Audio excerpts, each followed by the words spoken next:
Hello everyone, I am Manmohan. I am co-founder of AceFluency application. Let's discuss today a curious case of Imran Khan and Pakistan's democracy. And through this, let's try to learn some new words and phrases. 30 years back, Imran Khan, a legendary captain who made history by winning the Cricket World Cup for Pakistan. He led an underdog team to unimaginable success. He was charismatic and inspiring leader.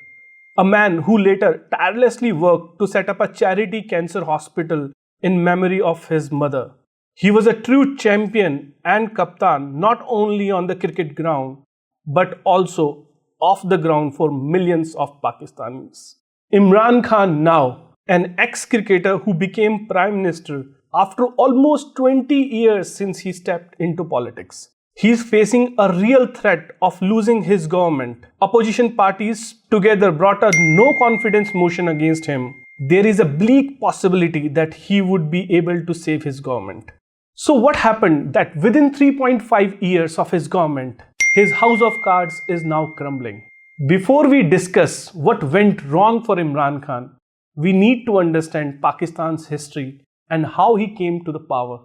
One thing we need to understand that British Indian Army was trained by British officers. They had similar training in Indian Military Academy, Dehradun, India. But what went in a different way, that one army, Pakistan Army, took control of Pakistan and did multiple coups.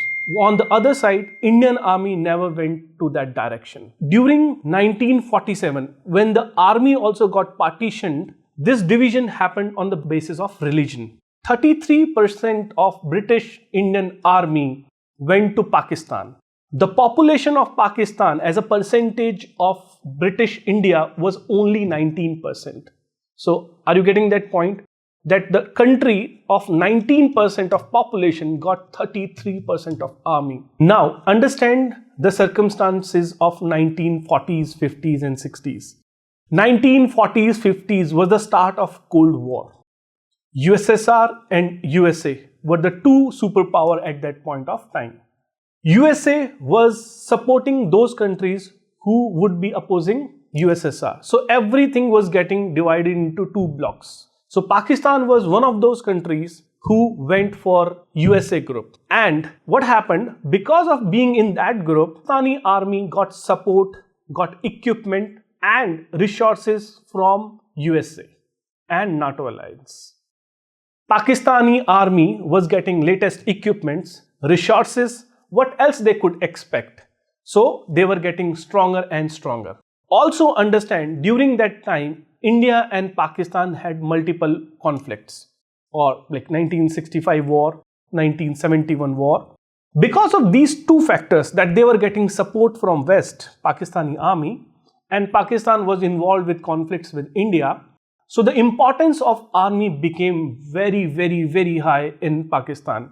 Pakistanis felt this thing, or this perception was made, for the existence of Pakistan army is a necessity. On one side, Pakistani army was becoming stronger and stronger. But other institutions, those are required for any functional democracy, those were getting weaker and weaker. There are few examples. Every time whenever any general did a coup in Pakistan, first thing what he did was like doing a referendum. And not to surprise anyone, every time the referendum result was 97%, 96% support for that coup. So how it can happen? By a weaker election commission. One of their prime ministers was hanged on the charge of a murder. Can you imagine? A country's prime minister was hanged. So it shows how weak was judiciary at that point of time. Even after multiple coups, whenever there was a litigation in courts, even that coups were justified legal. When judiciary was weak, when election commission was weak, what we can expect from media at that point of time. So till now, we have understood how Pakistani army became powerful and other institutions became weak. Now, we need to understand how Imran Khan came to power. In 1996, Imran Khan set up his own political party, Pakistan Tehreek-e-Insaf. From 1996 to 2018, he never got power.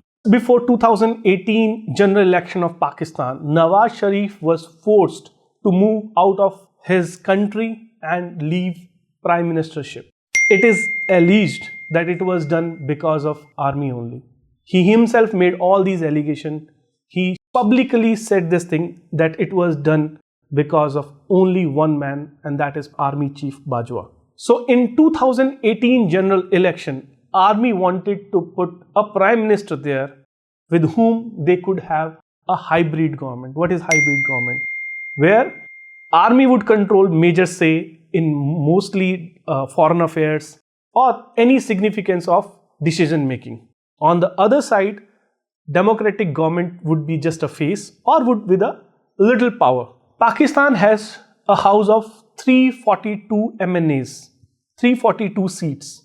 Imran Khan's party got 155 seats. For majority, 172 seats were required.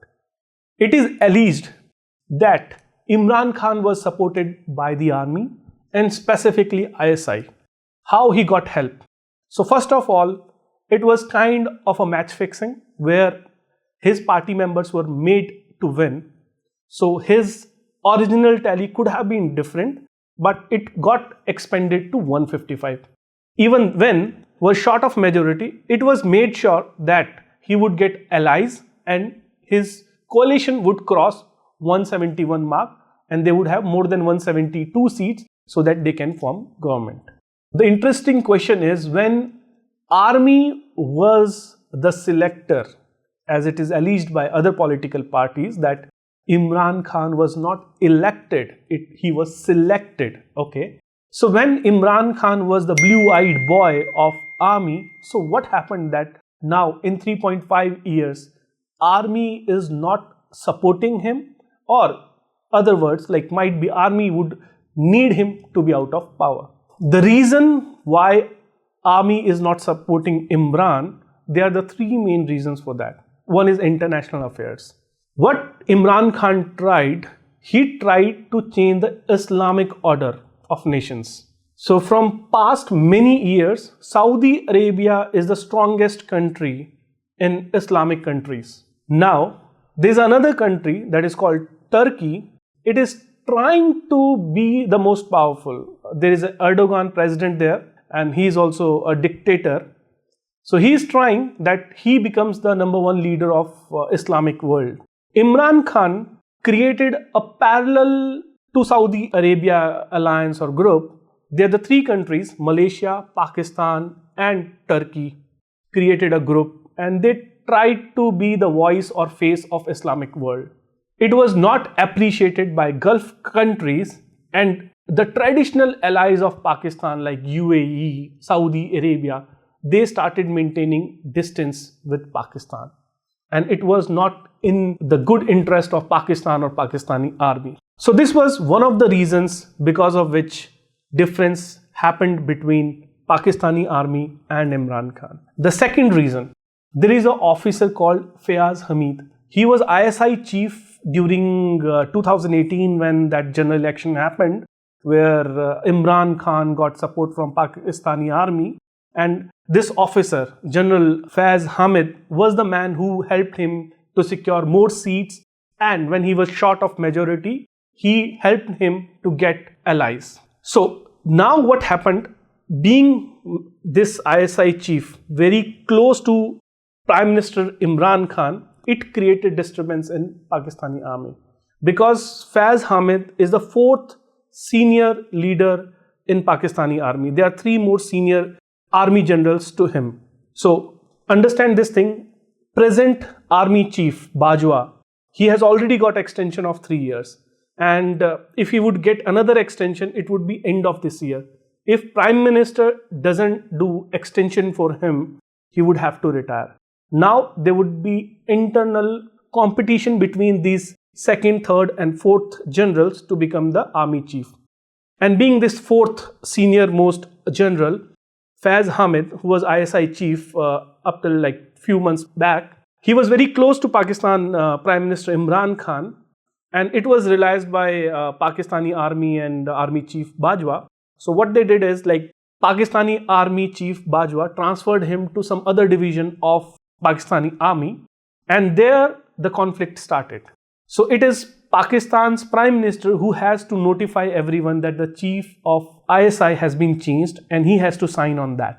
But I think he did a hold on this thing and he did not make this announcement. Mr. Bajwa, he waited for this announcement to be made by Prime Minister office, but it didn't happen. So suddenly in month of December, one fine day, this notification was made that ISI chief has been transferred from ISI to some other division. And at that time, it was not notified by Prime Minister of Pakistan. It was notified from the Director General of Chief of Army Staff of Pakistan Army. So there was the first visible conflict between Pakistani army and Imran Khan as a Prime Minister of Pakistan.